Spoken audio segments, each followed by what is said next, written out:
Welcome to the Wheelbarrow Profits Podcast, where you get multifamily investing made real. Learn from top players in the real estate investment world as they share their secrets with you and discover proven strategies on apartment investing that actually work. To learn more about Wheelbarrow Profits, visit jakeandgino.com, your one-stop shop for everything multifamily. Now to your hosts, Jake and Gino. Hello, everybody. This is Jake Stenziano, host of the Wheelbarrow Profits Podcast, here with my co-host, the multifamily madman, Gino Barbaro. Gino, how you doing today?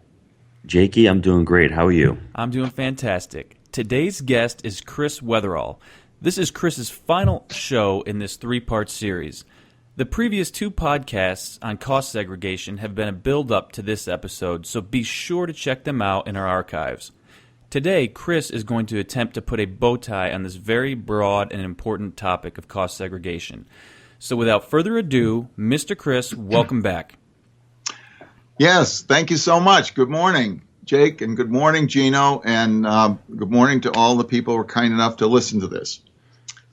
So, we've been talking cost segregation, and there's a few parts that we haven't got to yet, and I know you know a lot about energy and these different programs, so if you get an opportunity, could you talk about the 45L program right now? Okay. Well, we work with a number of different government programs. Many of these programs have been around for a long time, years or decades, and essentially almost nobody knows about them. So one of them that deals with specifically apartments, so cost segregation or modified accelerated cost recovery system, is primarily what I do, what our organization does nationwide. And these other programs do not conflict with that. They don't take away. So these things can run side by side. So two of the ones that are more, there are things like 8A programs that are for low-income housing. There's disability housing. There's various ways that the government wants to broaden the amount of and type of housing that is available to the full spectrum of people. We all need housing, and we're not interested in sleeping under a bridge, and that's not good socially either. So various forms of housing, own your own home, live in an apartment, live in a hotel, extended stay hotels. There's a whole range of these things that the government is attempting to share the money, share the wealth. As I've said before, social engineering through tax policy. So putting out incentives that are going to benefit this particular type of owner, but they have a broader social benefit.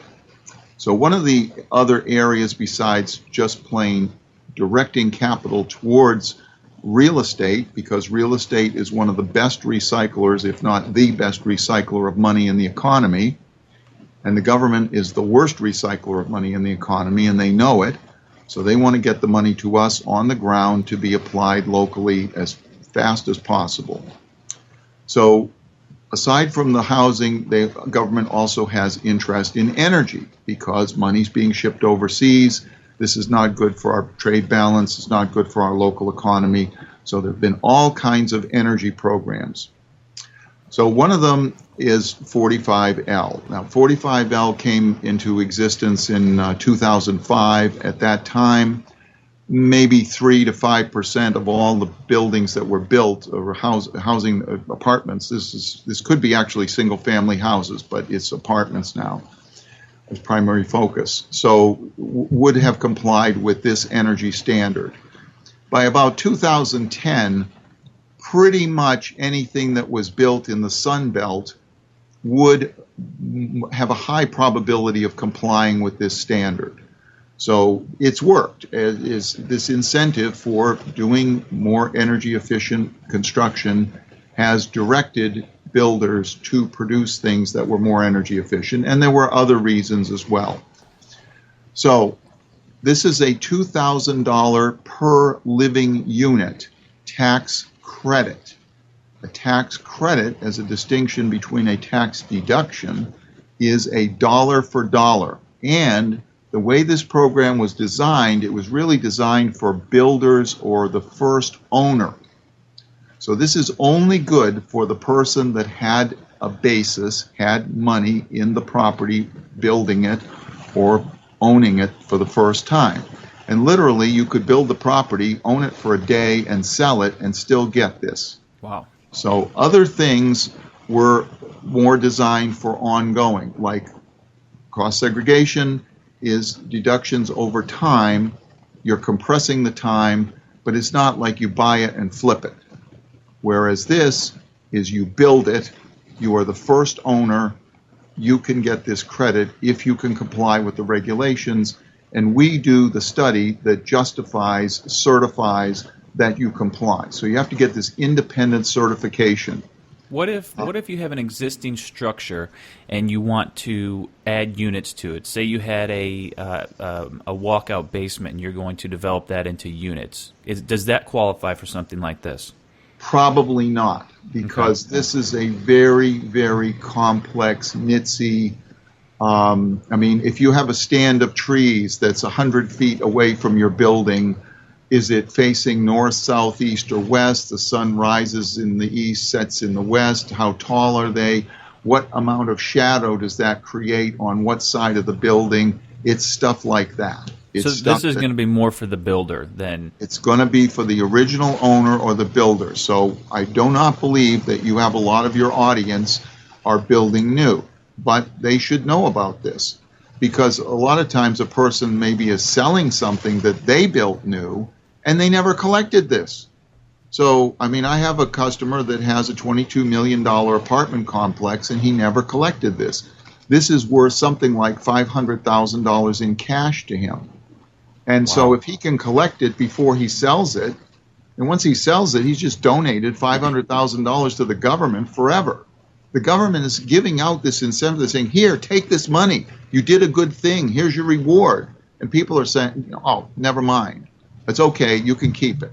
Hey, Gino, Jake, if I said to you, look, here's $1,000. This is your reward for being a nice person. What would you say? Oh, no, thanks, Chris. You keep it. Probably not. Probably not. Nobody would do that, but yet they do it all the time with the government. This is it's a program which architects are being rewarded.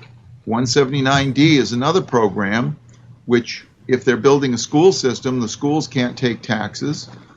If they're building a housing for some government thing, the government doesn't pay taxes, so the flow down can actually go to the architect. And 98% or more of all architects leave this money on the sidewalk.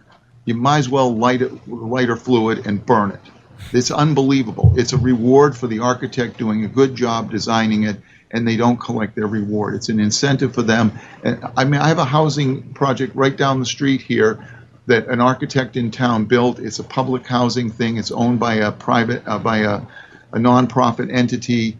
They can't use the deduction. The architect, I'm trying to explain it to him on the phone. He says, oh, you're giving me a headache. I'll call you back. Well, I would get a bigger headache for not collecting something like $30,000 from the government. Sure. Wouldn't you get a headache if you got a tax bill for $30,000? He just donated $30,000 to the government and this is a bright person.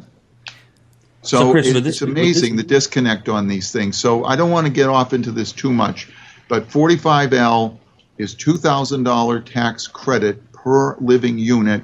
Doesn't matter if it's a 500 square foot studio apartment or a $6 million individual private residence. It doesn't matter. It's still $2,000 and a tax credit.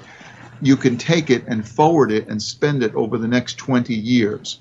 So even if you didn't need the money now, you can bank it, and that is even if you no longer own the property. So it's something that if somebody's looking at building new, let's say 10 units or more, they ought to call me and ask me about this. And let's see if we can give them some tips on some choices that they might want to use in building it to comply with this type of thing. So, Chris, this would be relevant to an owner who has, let's say, 30 units on a property, and he has additional land to build, and he can build an extra 20 or 30 units new on the property. He should give you a call and say, listen, before I start building, give me some advice on it. Right. And not only that, I would give him advice on 179D. I would give him advice on cost segregation. If he's going to, I will give you an example in a hotel. Everybody's familiar with this. You drive in, you go under some kind of portico, an entrance canopy. Then you will usually have some type of other colored surface under that canopy, red brick, white concrete, something that denotes that that's the flat spot where you're going to park and take your luggage in and out. Okay, this canopy, if the canopy touches the building, can be completely structurally self-supporting, but if it physically touches the building, that is a 39-year item. If I can get the canopy a couple of inches away from the building, I can make that canopy as a deduction to the client over 15 years. These canopies cost over $100,000 in most cases. So did you want your $100,000 back in 39 years, or did you want it back in 15 years? Mm-hmm. Architect can make the decision of whether they're going to design the building with the canopy touching the building. So what I do is I recommend that you build the vestibule out a little bit. Now you've got a nice little place to store those little carts that you help with the luggage in and out. The vestibule is going under the canopy. The canopy is not touching the building, so no rain goes down and hits people when they're walking in the building in that little distance. Everybody wins. I actually have what I'm not giving this course anymore, but at one time was an AIA, American Institute of Architecture, approved course for architects that I created called, quote unquote, tax favorable by design.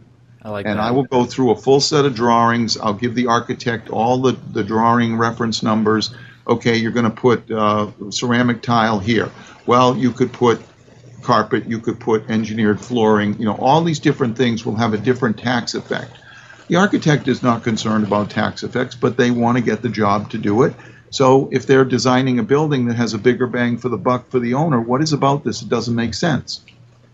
So we can get the owner involved in the beginning and have the owner direct the design to be advantageous to the end result, their result that they're concerned about, which is the cash flow they're going to get out of it. And as you pointed out before, Gino and Jake, reducing risk. Risk is over time. The farther you get into the future, I know Jake is absolutely certain that his daughter's going to be an accountant, and he's got that nailed down for sure. But, as you get farther into the future, it becomes less predictable.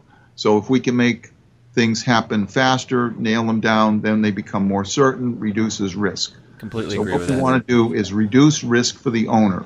The minute the property, one thing you got to know about property, the minute you touch it, it starts costing you money. The minute you touch it, it starts costing you money. So the minute you touch it, you want to maximize your deductions. You want to maximize your net cash flow. That's what this is all about. Either by design, all the choices that you make from the ground up can direct towards that end result. You do not have to wave of the hand, guess at it. It is possible to nail all of this stuff down, and I will help do that. But you have these different professions. You have the CPA, you have the accountant, you have the builder. A lot of these people don't talk to each other. They don't know about these things. There's no coordination of all of these things to create this net result for the owner. That's what I'm focused on, the owner. So how does that work, though? Because if you have an owner and you have a buyer and you're going through a transaction, how can these type of services benefit both sides? Well, that's a great point. Generally, real estate is thrown to be an adversarial process. And by that, I mean that it is usually set up in the entire social way that this goes about, the entire legal way that it goes about. For instance, you have a real estate buyer's agent, you have a real estate seller's agent. In most states, you have to have these two agents. Yes, it is possible to have one agent be a quote-unquote facilitator. Most agents won't do that because it has a lot of legal liability and et cetera. So right away, you've got two sides. Hey, it's like two teams. And we know the more people involved, the hairier it gets, and the more confrontation. We've been there, we've gone through it. Right. It can be very emotional. Yeah. Right. We're human beings. We all have a personality, and it's I'm the guy that listens to C-SPAN and the Senate hearings. I don't listen to that because I want to know about all these nitsy. I will listen to it because I'm actually trying to train myself about how to act in society. They're like very polite with each other, and they, sometimes they get up and yell, but they always say, "Oh, my esteemed colleague, my friend the Republican," or this and that, and everybody's always very nice. Well, I'm a technical person, and sometimes I lose track of that. I'm like, "Oh, okay, let's do this," and then somebody's offended, like I told them they did something wrong. No, you didn't do anything wrong. If you just do it this way, it'll work better. To me, it doesn't seem personal, but I'm trying to train myself to be a little bit more sensitive to the diplomacy of all of this. So when you're that's dealing the key word, the diplomacy. There you go. The diplomacy of it. So watching out with that kind of a thing, you have the buyer's agent, the seller's agent. Well, what is in their vested interest? In the seller's agent, they want to sell it for the most price. The buyer's agent, they want to buy it for the least price. And both of them want to get the deal done, and they want to get it done faster. They don't want the house or whatever it is to be listed for a very long time. And that's the key. Yes. So really, this is in everyone's vested interest, except it gets lost in this process of them supposed to be this advocate or representative, and it becomes adversarial when the personality. And then you throw in the buyer's lawyer, the seller's lawyer, the bank's lawyer, the seller's CPA, the buyer's CPA. All of this, and generally speaking, when you're dealing with lawyers and CPAs and whatever, they're watching out for all the bad stuff that could happen. So they're going to tend to tell you about the worst case scenario. So the whole flavor of this starts going downhill fast. People are looking for reasons to dismiss it. They're not looking for reasons to include it. That's a very important thing that I spent huge amounts of money of my own learning. So what we want to do here is look at the seller. How can the seller get more advantage out of what they're selling, but maybe sell it for a lower price? Now, this might sound incredible, but I did a deal where, and by the way, I don't make any money on any of this, so I'm a completely independent party. I have no advantage in promoting the seller, the buyer, any of this. I'm an independent third-party verification. So if I'm going to, this deal was $13 million, and the person ended up selling it for $9 million and making more money than if they had sold it for $13 million. Well, where did the difference go? The difference went in taxes. So if you can reduce the volume of money that is necessary to make the transaction occur, you're benefiting absolutely everybody. If the seller can make as much money in hand, net, cash result, selling it for less, why not? He's getting the same thing out of it as he would have for the higher price. Yeah, but Chris, buyer's happy. He can't tell his friends that he sold the building for $13 million. He can only tell his friends that he sold it for $9 million. So there's a little bit of ego going on there. The wise investor will know, hey, it's not what you make, it's what you keep. That's one of my mottos. So that's one of the hurdles that I see you having, and I think the knowledge that you can bring and the experience, and just telling them, just listen to me, hear me out. This is the value that I bring. That's one of the hurdles that I hear you have. A lot of egos fighting at each other, and your job is to tell everybody to calm down and just look at my business plan here. Okay, you need open-minded people first. That's the challenge. No, we just need people, not necessarily that, because you brought up a really great point, Gino, and that's to talk or to get them to listen. What I really want to do now is to go through the process of how we do this. That'd be great. Will deal with all of this diplomacy and whatever. Okay, so let me ask this question. What is the most universal language between all life forms? If they can communicate, what can you translate all of this into? I would say, if you were talking to somebody in Russia or India, or you don't speak the language, I'm a technical person, an engineer, I work with people in other parts of the world. What is the common language between all peoples? What is the most common language? Jake? Income and expenses? I don't know. That's very close. It's numbers. Okay. Did you remember E.T.? The music? I think I was Okay, 4. that's a translation of numbers into music and sounds. So it's numbers. I mean, you can work with people across the globe based on numbers. And in fact, it's very exciting because we've really based it down to ones and zeros. Binary code. Binary code communicate almost anything. So just with a 1 and a 0. And by the way, just a little side point, one other thing that most people have never thought about, 0 is actually a recent invention. You need to look at this, but in any case, there was no such thing as 0. Like, why would you need to know you had 0 sheep? You just don't have any. I mean, 0 is a fantastic number that makes all of modern society possible. Without 0, we would have nothing. And me and Jake know a lot of zeros, right, Jake? That's a little Chris joke, and my wife would never get it, but without 0, we would have nothing. So anyway, let me go down to the numbers. So what we really want to do is we want to translate this into a simple numerical format where, hey, here's your money. Did you want it in your pocket, or did you want to donate it to the government? Simple question, which most people that are derived from the people that threw the tea in the harbor will not want to donate it to the government. And in fact, the government is telling you, we don't want to have this money. We want you to have it because we want you to go to work with it and generate even more money for us.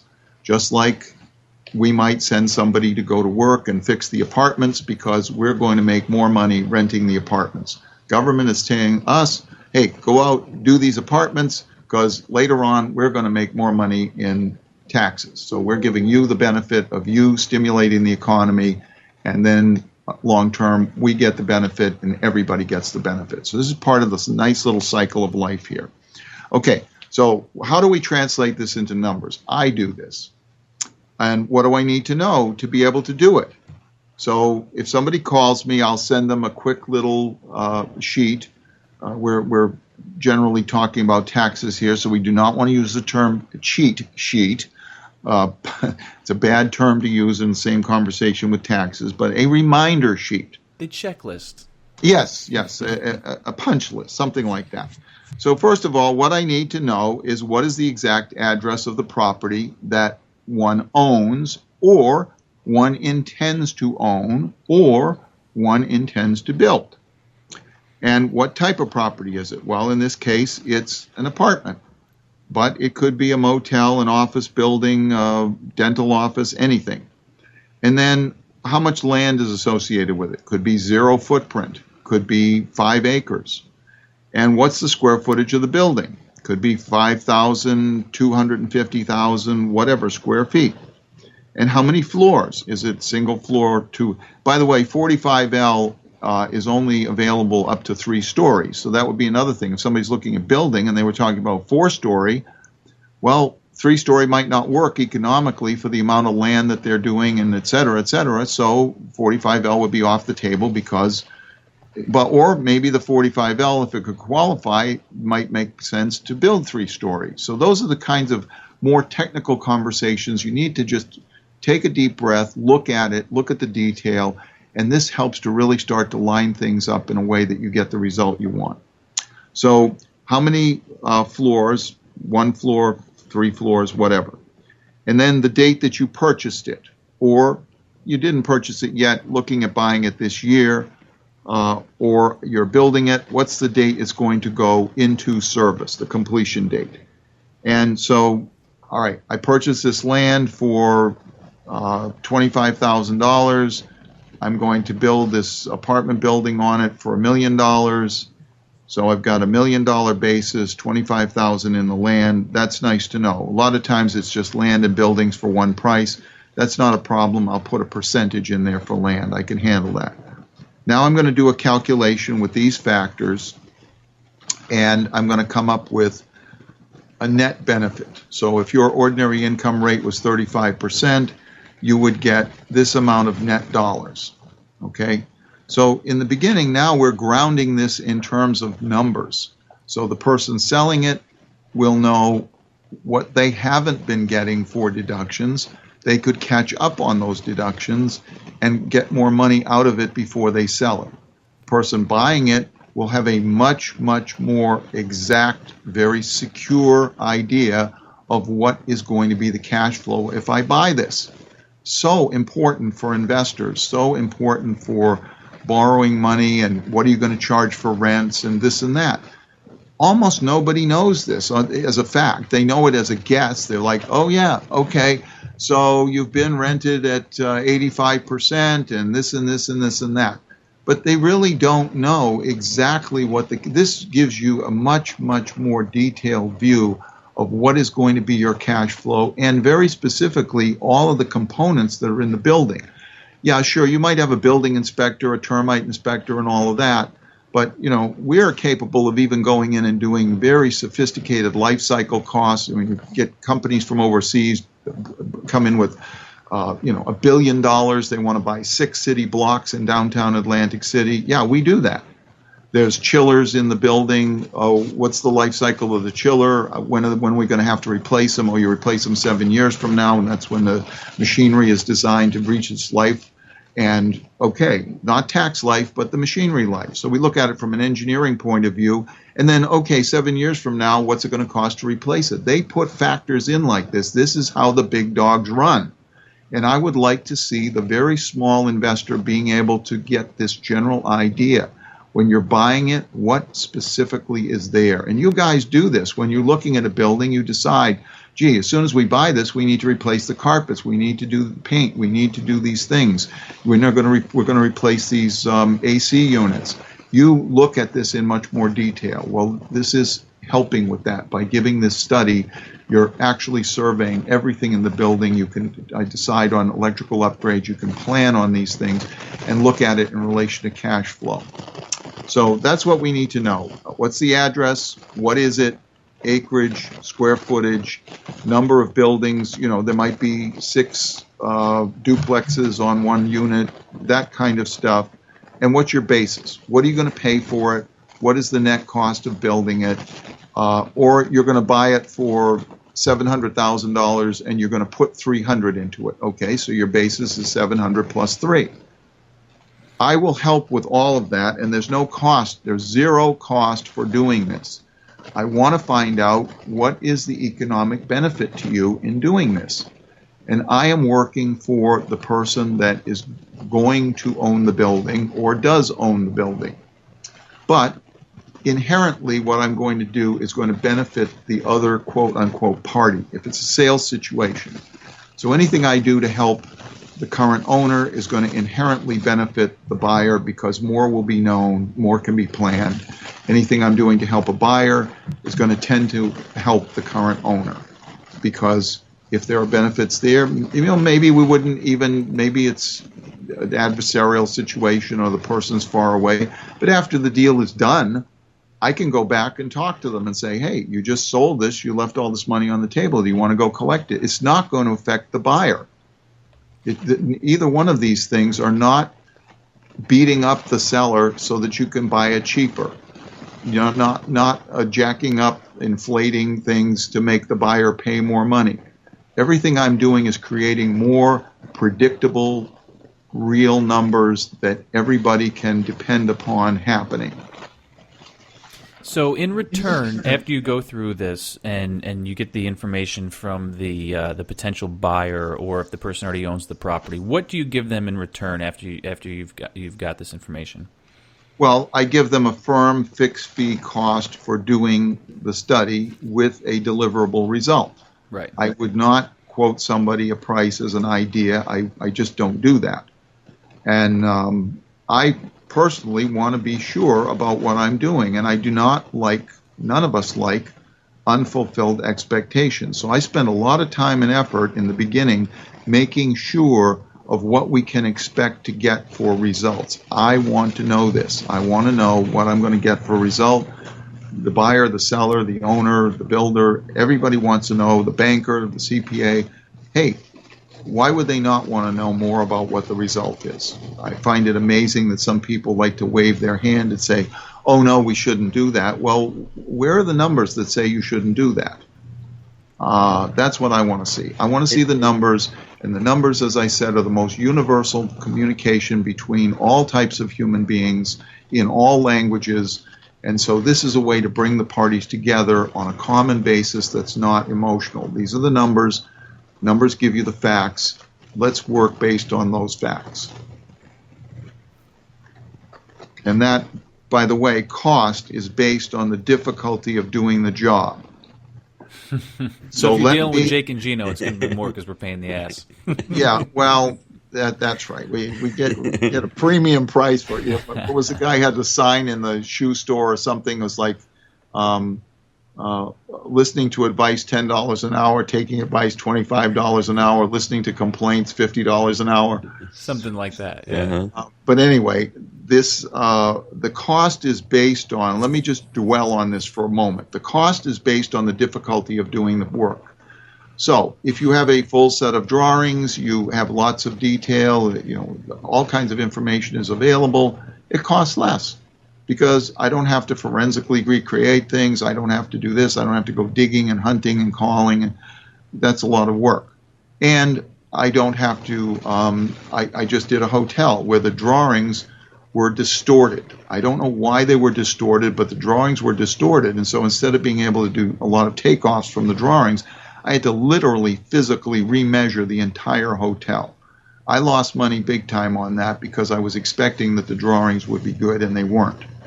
In fact, at this hotel, the little sheet that they hand out at the front desk about conference rooms, if you're going there to rent a conference room, one of the conference rooms was off by 18%. In other words, they were advertising that it was 18% larger wow. than it actually was. And that's the thing that they hand to the general public. And it just got worse from there. When I started getting into the technical drawings, they were horrible. So I don't know why. That really is the only one I ever ran into like that. I mean, I've seen drawings that have gone through a scanner and been distorted. I've seen architects that didn't take into account the sheetrock in all the walls between the two outside walls. And so the building was actually not the same size as what they had on the drawings because they forgot, 5/8 of an inch of sheetrock on two sides of a wall. And, of course, they found out about that when the person came to install the counters, and the counters were all the wrong size, and they were made out of marble or granite. So, I mean, things being off in size is a big deal. So I'm dealing with exact things, and checking on these things helps everybody. Identifying issues like this is really a good idea before they cut the granite. Chris, I'm up here in New York. You're down in Tennessee. Can I call you, say, hey, I need this job done in New York? Will you come to New York? Will you come up and do traveling? Oh, absolutely. We do a lot of projects in New York. I just did a project in Massachusetts. I just did one in Chicago, one in Kentucky. We do a ton of work in Texas, California. Just pick New York because a lot of people have a 50-something% ordinary income rate. California, if you want to see where I go to, just create a map of where the taxes are. Yep. Tennessee has zero income tax. Florida has zero income tax, but they have other taxes like the Halls tax on investments, and there's other things going on here. So let's get some basic numbers. What's the address of the property? What is it? What's the acreage of the lot? In round numbers. What's the square footage of the building in round numbers? How many buildings are on the site? If there's more than one, how many stories? When did you buy it? And what did you pay for it? And what have you done for improvements? So round numbers, not, every tiny little thing exact in the beginning, because I'm just doing a illustration to see what's going on here. Then we nail it down with the numbers. Then I get back with the owner, and we look at it and see, okay, this would be the economic benefit if we do this. Then I will converse a little further and find out, are drawings available? What's available for data? And then I can nail down what is the cost. So go a little further with cost. The IRS is death on anything that ties a benefit to a cost for doing something. And this makes perfect sense because if I said, Gino, I'm going to do your tax return. I'm going to do a terrific job. I'm going to get you all kinds of money back. You just pay me 25% of the money I get for you. Well, that sounds like a great idea, but if this scam has been around forever where people would do things like that, and then you sign the tax return, you're the one that's responsible, and I take my suitcase and leave town. So the IRS knows this, and they know that anything that ties a benefit to what you're charging for it is not a good thing. It creates distortions in what is done. It gives an incentive for people to do exaggerated results. Yep, you want to get me more money back because you're going to make more money. That's right. So I even have the ability, if I were audited and questioned, why did you charge this amount of money for it? I can go back and prove that the reason I did that was because there was no drawings, or because there were drawings, or because I put this and this and this, my control sheets, my time. Everything is based on the amount of professional effort that's required to do it. So I want to be really clear that end to end, you don't want to just look at a benefit. You want to look at the professional service that's going into it. This is not a commodity. And people are used to buying dumpster services. They're used to buying things that, painting, how many square feet to do this room, how many square feet of the room, how much to paint this room. Apartment owners are used to this. Oh, a painter charges so much per room. Well, this is a different animal. You really have to think about this not just in terms of the soundbite result. You have to look at the ongoing result. Is this going to be fully auditable? Am I going to be able to retire assets? We've talked about this before. I recommend people go back and listen to the last podcast and get more understanding of that. That is huge in relation to things that you are going to be replacing stuff more frequently, and apartments are definitely that. And in this day and age, you look at hotels, they have a refresh rate of 5, 7, and 12 years. It's a very competitive business. So when you go to the hotel, people want the feeling that they're really paying money for something new and fresh. Years ago, people would go to a hotel and they want to, just like home. I remember seeing ads for a hotel, little sign by the side of the road up in New Hampshire someplace, stay here just like home. I got my kids in the car and I'm thinking, that's the last place I want to stay. Why the heck do you think I got my kids in the car and I'm driving away from home? So that's the idea, is because things are moving so fast. Now look at McDonald's. They never changed for years and years and years. And now that arch is more of an arc. And they're keeping still some of their classic antique, McDonald's arches things. But it's refreshing. It's contemporary looking now, yeah. Yeah, a lot of very contemporary. And what is contemporary is changing faster and faster. So if you want to keep the best tenants, it's in your best interest to refresh the rugs more frequently, to maybe use wallpaper instead of paint, to do other things that make people feel like you care. And if you can retire these old things, now it becomes affordable for you to be able to do that. So that serves your overall interests of keeping a tenant community that is happy and that is interested in taking care of the property because you're interested in taking care of the property. It becomes more of a cooperative relationship instead of, you're throwing out tenants and getting new ones and not fixing stuff. And, that's the slumlord business, and I'm sure you can make bit money doing it, but that's not what we as professionals really want for a business. We want a business that runs smooth, not getting calls at 3 o'clock in the morning, and something that has a good culture, a good tenant culture, and a good cooperative relationship between the owner and the tenant. Modern affordability, serving the tenants, serving the folks. I like it. Okay, so that's the idea of this, is to get things based on numbers. And then these numbers can provide a common communication between the CPA, the attorney, the buyer's agent, the seller's agent, the buyer, the seller. You've got something that is a non-emotional item. And if anything, you've got something that everybody agrees on. Okay, if you ask any of these parties, do you think it's a good idea to send more money to the government? If you ask the lawyer, is it a good idea to send more money to the government? What's the answer? If you ask the CPA, is it a good idea to send more? Well, the lawyer will tell you to give it to him, but everybody else will say right. no. Well, obviously, but sending it to the government, let's ask the witness a question that you already know the answer. Sure. In lawyer terms.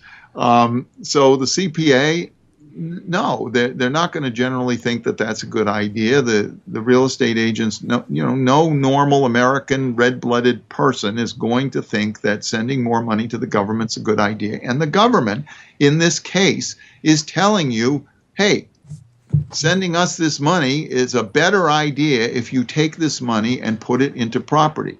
Now, I went over this before, but I will repeat this. Real estate is a unique type of capital asset.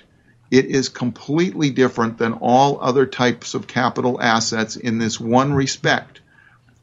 If you buy gold, if you buy stocks, and they go up in price, whatever it is, and you sell it, you pay taxes. Real estate goes up in value over time. That's the history of it. But at the same time, you're allowed to depreciate it or get deductions for it. Nothing else does that. So the government is engineered the whole process of owning real estate to direct capital towards it, because you will get your money back. I said this previously. I don't believe I came up with this thought, and I think it's accurate, but I've never heard anyone else say this. Real estate is a government guaranteed program that if you put your money in real property, you will get your money back in either 27.5 years for apartments or 39 years for everything else. And you're getting your money back through deductions, depreciation. So if you start off with $1 million building in 27.5 years, you depreciate it down to zero. Unless you go with Chris. And then you can do it. Yeah, and then you can do components of it faster.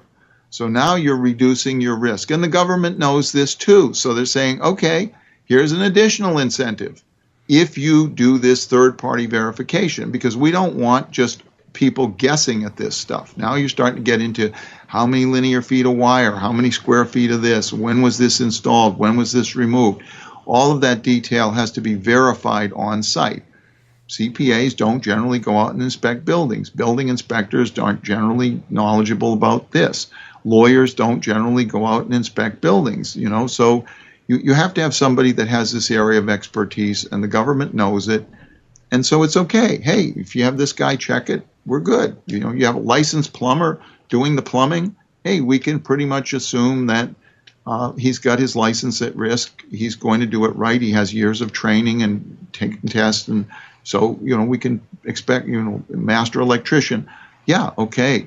That's the whole idea. This is very normal in things. You want an expert looking at something when you're dealing with things that are technical. If you want to have your teeth looked at, you ask a dentist.